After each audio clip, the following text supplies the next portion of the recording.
కొన్ని కొన్ని ఇష్యూస్‌లో చాలా జాగ్రత్తగా ఉండాలి.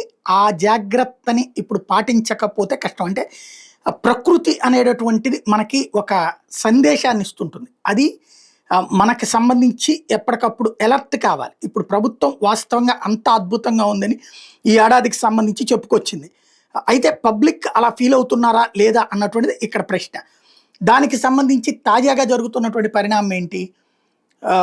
విజయోత్సవాలు ఘనంగా జరుపుకోవాలనుకున్నారు 12వ తారీఖున. అది ఎక్కడైతే మన దగ్గరన ఈ పాయింట్ దగ్గర జరుపుకోవాలనుకున్నారు. సచివాలయం దగ్గరన. కుండపోత వర్షం వచ్చింది.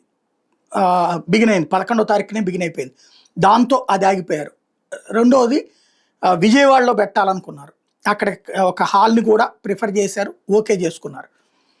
అయితే కరెక్ట్‌గా అహ్మదాబాద్‌లో ఈ ప్రమాదం కారణంగా ఆపి ఇవాల్టికి వాయిదా వేసుకున్నారు. కానీ అటెన్షన్ అంతా అటుకే ఉంది. ప్లస్ ఈలోపు ఇరాన్, ఇజ్రాయెల్ వారు ఈ గోలది అయ్యి ఉండొచ్చు. లేదా ఈ అహ్మదాబాద్ ఇష్యూనే ఉంటుందని చెప్పేసి చంద్రబాబు గారి ఈ కార్యక్రమాన్ని కూడా సుపరిపాలనలో తొలి అడుగు అన్నటువంటి కార్యక్రమం రద్దు చేసుకోవడమైంది. సుపరిపాలన అంటే మనం ఇచ్చినటువంటి సూపర్ 6 హామీలన్నీ తొలి ఏడాది అమలు చేయటం. సరే నోరు మందంగాళ్ళు ఏమైనా మాట్లాడొచ్చు, నేను సూపర్ 6 అమలు చేశానని చెప్పి మాట్లాడవచ్చు కాక, కానీ ధర్మం అనేది ఒకటి ఉంటుంది కదా. మహిళలకు ఇస్తానన్న 1500 పక్కకి వెళ్ళిపోయింది.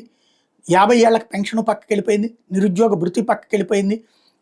అలాగే 15,000 ఇస్తానన్నట్టు 13,000కి పరిమితమైంది. అది కూడా 20 లక్షల మంది దాకా పక్కకి వెళ్ళిపోయినటువంటి పరిస్థితి. ఇట్లాంటివన్నీ కూడా ఒకసారి ప్రకృతి చర్చిస్తోందేమో చెక్ చేసుకోవడం బెటరు. లేదు మేము తీసుకుంటున్న నిర్ణయం కరెక్టు, పబ్లిక్ అందరూ కూడా జగన్ అంత ఇచ్చినా కూడా ఓడగొట్టారు కాబట్టి ప్రజలే ఇట్టా కోరుకుంటున్నారు, డబ్బులు అనవసరంగా వేస్ట్‌గా ఇస్తున్నారని అనుకుంటే ఓకే, దానికి అభ్యంతరం లేదు.